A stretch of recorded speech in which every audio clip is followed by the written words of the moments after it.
Praise the lord అండి అందరికీ. ఈరోజు మనము బైబిల్లో ఉన్నటువంటి వాక్యాన్ని గురించి మాట్లాడుకుందాం. ఈరోజు ప్రధానమైన అంశం వేటిని పట్టుకోవాలి.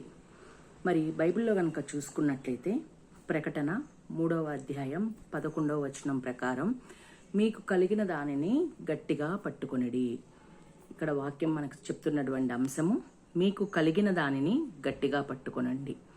భౌతికంగా మనకి ఎన్నో కలిగి ఉంటాయి, అర్హత, ధనము, డబ్బు, పదవి, పరపతి.